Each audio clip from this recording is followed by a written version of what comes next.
Thank you so much again for joining us. We're so excited to have you here for our career day. Can you go ahead Thank and give us a you. introduction? Yes, ma'am. Thank you for having me. My name is Freda Reece, and I live here in Columbus, Georgia. And I am a hairstylist here at Simply Carol's Hair Salon, Inc. That's located off of 1223 Peacock Avenue. Awesome. And I've been in the industry now for 24 years. So that's a long time. I tell my clients that I'm almost at retirement age. That's perfect. So I've been in a hairstylist for 24 years. Simply Carol's been in existence for 31 years. And actually, my mother is a hairstylist and she's Carolyn. So she started Simply Carol's 31 years ago. That's so So we exciting. just Congratulations. thank you. And I attended Kendrick High School, Rockchild Middle School, Dawson Elementary. I graduated from Columbus Technical College, and I also did some schooling at Columbus State here in town. Perfect. So homegrown. I love it. Yes, ma'am. Yes, That's ma'am. perfect. So, and that's our my first question. So you led right into it. Says what type of education or training is required for your career? Is there like a specific major? But no, there's no specific major. Of course, here in town we have plenty of beauty schools. We have Columbus Technical College, we have Rivertown. Mhm. I'm not sure if Southeastern is still open, but I do know those two are open. So you could attend either one of those. At Columbus Tech, we did have to do some prerequisite classes as far as your English and your math and elective. And my elective was public speaking as well as keyboarding because you will need public speaking in the hair business. Even though you don't think so, you need it as well as the English and the math. Yes, perfect. And is it cosmetology is the major It or is. okay? It's called a master cosmetologist at Columbus Tech. And what a master cosmetologist is, it falls really under the beauty industry where you go to school, you receive, and then you go to state board and you take a test and you receive your master cosmetologist license.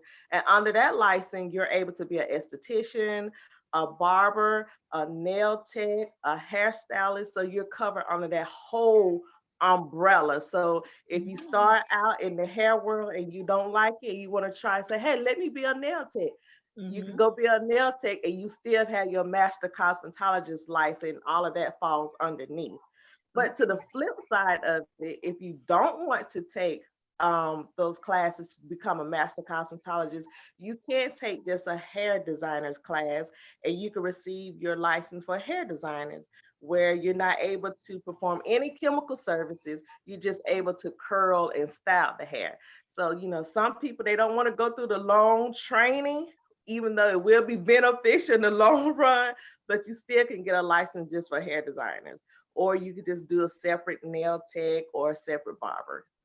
Perfect. And how long does it take to be a master cosmetologist? It took about 18 months. Okay, that's Become a master perfect. cosmetologist, you have to start off with again your core classes, and then you have your theory, and then you go onto the floor, is what they say, where you have clients coming in off the street, and you perform hair services or nail services or esthetician services on the client, so you can get your training. And then Mm. after you get your hours and your training, then you move on to state board and take your test. You have a written test and a practical test. That's when you have to put all that good training into use. And then once you pass your test, you receive your license. That's perfect. And that's awesome. That's perfect. I love it. All right. So the next question is, and you kind of led into that too, but we want a more of a story. Okay. What led you to this career? Oh wow. When I finished at Kendrick High School, I did attend Columbus State and I was a business administration with a minor in accounting. My father, he wanted me to go to a 4-year school of college, and my mother, being a hairstylist, she's like, well, you could also go to a trade school as well. We just want you to be successful. So Mm-hmm. I was like, okay, well, let me just please both of them. So I started out at Columbus State, And it's different when you get out of high school and college, having those 745 classes. It's like, oh my goodness.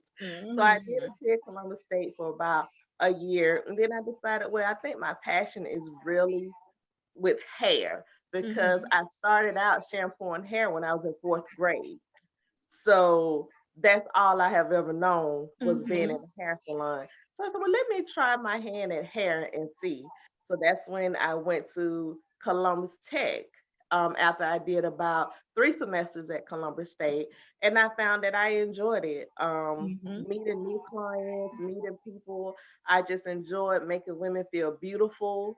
And just the friendship that you make in the salon, and by me starting out shampooing in fourth grade, my mother clientele was all like, well, you could do my hair if your mother is out sick, or, she go on vacation, you could do my hair.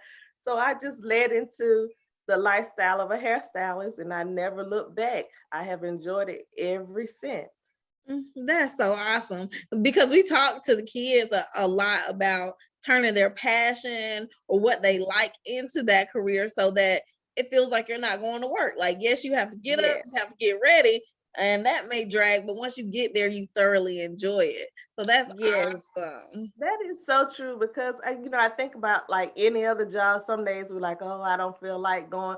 But once you get there and you start talking and you see the people, then you're like, Mhm. okay, I really enjoy what I do. I really do Mhm. love my job. And when I talk to kids, I kind of try to explain to them there's kind of like a difference between just a job and a Mhm. career. You have to pick something that you're passionate about and that you love to do. So that way, when you wake up, you want to go to work and you want to Mhm. put your all into it and enjoy it and do it. Exactly. That's perfect. So, what does a typical day consist of in your field? A typical day consists of I get to work at 9 o'clock, some days 10, depending on how the appointment book look. I schedule an hour apart for clients, especially due to COVID, and come in. Clients, sometimes I hope the clients know what they want that day, Mhm. but some days they don't know. So we have to sit in the chair, we have to talk it out and see what it is that they want to receive that day. But perform the service, ask them how their day is going, ask about the family and everybody, and perform the service, and just hope that they just walk out the door feeling beautiful and happy as ever. Typically, I may take about anywhere from 6 to 12 clients a day, and that's depending on what they going to receive as far as their service. Some days I do get a lunch break, and some days I Mhm. don't. But it's all in love. But just really making the clients happy and performing the service at the best of my ability. Perfect. That's awesome. So, what do you enjoy most about your career? Oh gosh, I enjoy most about just making the clients happy. Mhm. And some days I do have clients that will tap into my creative style. They come in and have a picture of someone, and I'm like, okay, now you don't have enough hair to achieve that look. But they always say, well, I have faith in you. You could do it, or we could get something close to it. So I love that they always tap into my creativity, because sometimes you do want to step Mhm. outside and tap into creativity and see, can you recreate this look for your client? Mhm. It's having a fellowship with the clients and getting to know them and their family, just having a fellowship with them and making them feel beautiful inside and out. That's perfect. So, what are some challenges that you faced in your role? Some challenges I face, sometimes you're not going to be able to please all your clients. Mhm. So you have to realize that you just can't please everyone. Just do your best Mhm. and all you can do. And believe it or not, you do have some clients that come in with hair issues, or they just going through a body issue and that affects their hair. And you can't solve the problem all the time, but you have to be willing to voice that, this is out of my league. I really don't know what's going on, and may have to seek, medical attention, or I may have to send you to another stylist. So you run into those types of challenges, and also keeping your clients on a timely basis. Sometimes your clients will run late, and that'll just throw you throw your schedule completely off. So the Mhm. life, but definitely not being able to satisfy a client is a challenge, even though you do put your best foot forward. That's perfect.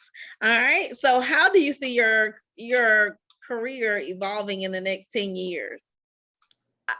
I see it just skyrocketing in the next Mhm. 10 years, because looking at some of these young stylists that's coming up, they coming up with different looks and different hairstyles, and the beauty is just not hairstyles, it's makeup, clothing, just the beauty industry as a whole is forever changing. They recreating looks. As you see, trends are coming back. Back in the 60s and 70s, we had the afros, and now the afros are back. Mhm. The braids, you see them creating all these different looks with the Mhm. braids and things. So I see it just really continuing to skyrocket in the next 2 years. I'm really looking forward to see what we will be looking like in the next 10 years as far as the beauty industry as a whole. Mhm. So, side question as well. How do you see your company evolving in the next 10 years? I see Simply Cares evolving in the next 10 years, being on that path with those new stylists. Mhm. Because right now there's three stylists, myself, my mother, and Vivian Woodson, and we do have a nail tech. And my mother and Vivian, they are on closer to the retirement side. So then it would just leave me. So I see in the next 10 years opening up the salon to those new stylists, those fresh ideas, and some of those innovative ideas that I feel like is gonna be on the horizon, and just taking Simply Carols to the next level. So I see Simply Carols on the evolve and on the up and up for the Perfect. next 10 years. Awesome. Perfect. So what next question is what kind of person is most successful in your field? A consistent person is Mhm. the most successful. A stylist that is always at work. Once you set your hours, clients like to know that you're going to be there, that, Mhm. that when they come in for their appointment, that you're there. So a consistent person is the most successful in the hair industry, definitely. Perfect. And what does communication look like in your field? Oh, you definitely have to have some communication in the Mhm. hair industry, because clients will come and sit down in your chair, and they may say, "Oh, I want my hair to be this way, and I want it long over here, short over here, but I want it like a bob." Or their hands are doing something totally different than what their words are conveying to Mhm. you. So you definitely have to have that communication with your client, and you have to have that attentive ear and a little imagination as well, because you have to picture what they are saying. And I always say you have to picture the outcome before the Mhm. beginning. So communication is key, definitely key when you're in this business, because you have to be able to decipher what they're saying, as well as articulate it back to them so they can hear Mhm. what they are describing. So you can say, okay, now I heard you say this. Is this what you want? Mhm. And by the time you give it back to them, they're like, no. So communication is definitely the key in the hair industry. Perfect. So what kind of technology do you use in your field? Oh, I am still, as some of the young people call it, old school technology.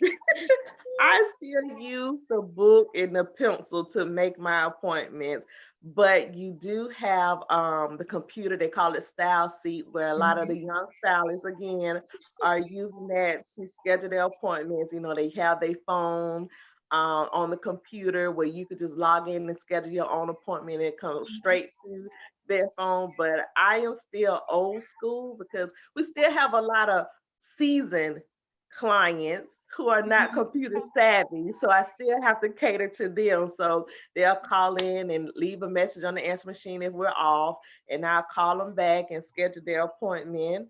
And but I still have clients that will text me even though I'm like I'm off. Uh-huh. I don't have my appointment book with me, but Mm-hmm. I use the book and the pencil. But eventually, I can't say if we're gonna go to the computer because again, we do have those seasoned clients, and everybody's not computer savvy. But I do have the knowledge of it just in case I decide to go that route. That's perfect.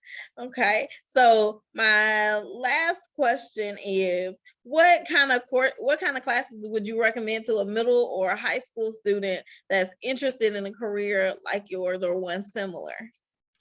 Oh, what classes? I would really suggest that they take all classes that are offered in middle school and high school. Because even when I was in school taking some classes, I was like, I'm not going to use this when I get out of school. Mm-hmm. But in the hair industry, you have to know chemistry, you have to know anatomy, you have to know math, you have to know it all. So Mm-hmm. I suggest that they take all the classes and they just buckle down on them. And even though you may not feel like you're going to use them in the long run, you will. Because even in my industry, I was blessed enough to be an educator for a well-known product company, Design Essentials. So I was an educator and I was traveling around the United States, and they even was over in Bahamas, Africa, places like that. So you're going to meet different people if that's the path that you want to take. So you still have to know that history Mm-hmm. and with the hair feeding off the body, you have to know the blood system and your veins and everything. So you need all of those classes. And even now with me doing work for the funeral home, I go to the funeral home and do services for the deceased. I still take those classes with me because I still need to know about the deceased body and how the hair works and Mm-hmm. how blood and all that stuff. So all those classes still I'm using today. Mm-hmm. And even in kindergarten, when I'm doing color, I have to remember the Crayola box and how if I mix the yellow and blue together that I'm gonna get green or red and orange. So you have to use all those classes. So being mindful and just being studious it really will help you in this industry. Perfect. So do you have any advice for our students here at Richards? My advice to the students and Richards is just follow your passion. If Mhm. you want to be in the hair industry or the beauty industry or whatever they decide to be in life, just put their all into it, be consistent, and just Mhm. never stop, never look back. Just make sure you get all that is out there available to them and just keep pushing forward. And I tell my nieces and nephews that no does not mean no. It just means new opportunity. Mhm. So don't look at a no as no. Look at it as new opportunity. So just keep pushing forward and absorb everything that's out there Mhm. for them and just keep going. Awesome. Well, thank you so much again for your time. You were awesome. Thank you so much.